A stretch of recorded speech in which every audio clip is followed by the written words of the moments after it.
Bueno, vamos a seguir con la clase pues, de estadística descriptiva. Habíamos definido ya lo que era la población, que era pues nuestro objeto de estudio. Habíamos definido también lo que era la muestra. Habíamos definido las variables, que son pues, bueno, la muestra ya saben que es básicamente una porción representativa de la población, porque a veces las poblaciones son muy grandes y entonces es necesario tomar algo que las represente y que sea fácil de contar. Habíamos definido las variables, que son pues la característica que queremos medir o que queremos determinar el estado. Y bueno, y también habíamos definido lo que era la distribución de frecuencias. Esto que ustedes ven aquí, es una distribución de frecuencias. Esto, ¿cierto? Toda esta tabla es una distribución de frecuencia que básicamente es la organización de los datos. A nosotros los datos, cuando los encuestadores nos pasan los datos, normalmente nos los pasan así. Esto, por ejemplo, son unos datos de edad, ¿cierto? De, no sé, de cualquier curso, un curso de estadística descriptiva, por ejemplo. Entonces tenemos todos los datos de las edades y a nosotros los encuestadores nos los pasan y nos dicen, bueno, esto es toda la gente que está en el salón, ¿cierto? Pero para nosotros, o sea, en estadística descriptiva, que básicamente lo que necesitamos es representar de manera amigable y entendible y comprensible los datos, así no nos serviría para interpretar, ¿cierto? Entonces lo que hacemos es organizarlo en lo que llamamos distribuciones de frecuencia, o lo que coloquialmente llamamos tablas, pero de ahora en adelante los vamos a llamar distribuciones de frecuencia. Las distribuciones de frecuencia entonces traen una columna de datos que básicamente si estas son las edades, entonces aquí vamos a tener, ¿cierto? En este punto va a ser en años, ¿cierto? Los datos van a ser en años, o edades. Entonces va a haber gente, con los datos sabemos, hay gente de 17 años, hay gente de 19, hay gente de 22, hay gente de 25, de 28 y de 31. Tenemos una columna de datos. Estos son todos los datos que existen. Puede ser que solo haya un dato de cada año y entonces esta tabla seguramente sería larga y tendríamos que tener los datos desagrupados y se nos haría tedioso. Deberíamos entonces hacerlo en intervalos de clase, pero eso lo vemos más adelante. Total, es que miren, aquí tenemos una columna de datos que es donde vamos a poner todo lo que vamos encontrando. Tenemos 17, listo, 17. ¿Qué le sigue? El 19, listo, el 19. Bueno, ¿qué le sigue? El 22, listo, ponemos el 22. ¿Qué le sigue? El 25, el 28 y el 31. Ahora, luego sigue una columna de frecuencias absolutas. O sea, la frecuencia absoluta básicamente es el número de veces que se repite un dato. Número de veces que se repite, listo. Eso quiere decir que tenemos que ir a los datos e ir mirando, ¿cierto? E ir extrayendo esa información. Es decir, de 17 se supone que hay 3. Tengo que buscar 1, 2, 3 y lo consigno acá, 3.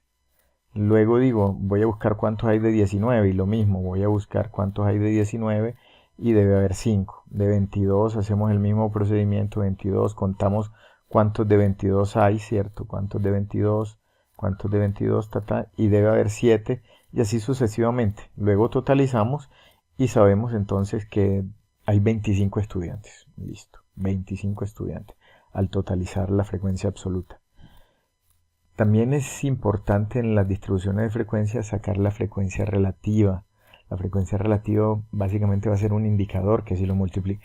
En algunos textos, ustedes que consultan muchos textos, encontrarán que la frecuencia relativa la multiplican por 100 y ya va a representar un porcentaje en realidad. Esto va a representar un porcentaje.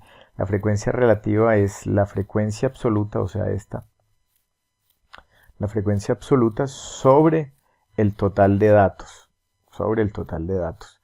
En este caso, miren, si yo tengo este dato que de 17 años hay 3 y lo voy a dividir entre el total que es 25 y eso me da que aproximadamente un 12%, pues si lo multiplico por 100, un 12% de los estudiantes tienen 17 años. Lo mismo va a suceder con los de 19. De 19 hay 5. Hay 5 estudiantes. Eso quiere decir que se lo divido por el total para hallar la frecuencia relativa, por eso se llama todo lo relativo, tiene que ver con la totalidad, o sea, un dato relacionado con la totalidad. O sea, por eso se llaman términos relativos. Siempre que le hablen de términos relativos, sea en estadística, sea en física, sea en matemática financiera, se están refiriendo con esos términos relativos a términos que dependen, o sea, que tienen que estar divididos por la totalidad de los datos. En este caso me da 0,20, ¿cierto? O sea, el 20% de los datos de los estudiantes tienen 19 años. ¿Sí? Y así sucesivamente, 7 dividido 25, 4 dividido 25, y me da todo esto. Me da .28, .16, .16, .08. Que si yo totalizo la frecuencia relativa me debe dar 1, que al multiplicar por 100 me daría que es el 100%. Listo.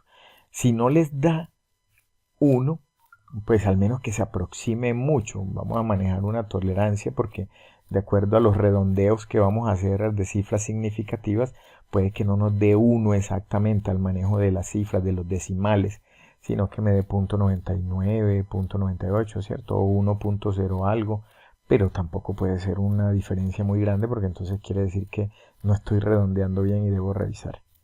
Ojo, la distribución de frecuencia, o sea, toda esta tabla, también debe tener, aparte de los datos de la frecuencia absoluta, de la frecuencia relativa, debe tener también la frecuencia absoluta acumulada, que es un concepto muy sencillo. Básicamente yo lo que voy haciendo es acumulando los datos de la frecuencia absoluta. Miren, frecuencia absoluta 3, más 5, 8, más 7, 15, más 4, 19, más 4, 23, más 2, 25. Aquí al final me debe dar el mismo total de acá. O sea, cuando yo acumulo esto me debe dar el mismo total de acá, ¿cierto? Y lo mismo pasa con la frecuencia relativa acumulada. Con la frecuencia relativa acumulada, básicamente voy a colocar .12, luego .12 más .20 me da .32, .32 más .28 me da .60, que es lo mismo, .6, .60 es lo mismo, .6 más .16, .76, .76 más .16, .92 y .92 más .08 me da 1, como les dije, 1 o muy cercano a 1. Entonces, si vieron que el procedimiento es muy sencillo, el procedimiento es sencillo y esto me da mucha información. Miren, si yo cojo aquí las frecuencias relativas acumuladas, miren que si yo observo .6, que como decíamos, si lo vamos en porcentaje sería el 60%, podríamos decir que de aquí hacia acá está el 60% de los datos, es decir, que el 60% de los estudiantes tiene menos de 22 años hacia abajo. ¿Sí ven la información que uno puede extraer? O me está diciendo simplemente que el 19% de los estudiantes tiene 25 años, o me está diciendo que el 92% de los estudiantes está de 28 años hacia abajo, o me está diciendo que solo un 8% de los estudiantes es mayor que 28, ¿cierto? Sí, como ven, o sea, una tabla como esta, una distribución de frecuencia, la utilizo es para que me dé información, para organizar la información de tal manera que se vuelva visible en ciertos detalles y pueda hacer interpretaciones. Listo. De esta manera construyo una distribución de frecuencia. Me dan los datos, los organizo acá, miro qué tanto se repiten, luego los divido por el total para saber qué porcentaje representan y luego acumulo como para tener una mayor perspectiva de la población. Listo. Luego les explico cómo vamos a hacer las frecuencias absolutas, perdón, las distribuciones de frecuencia por intervalos de clase.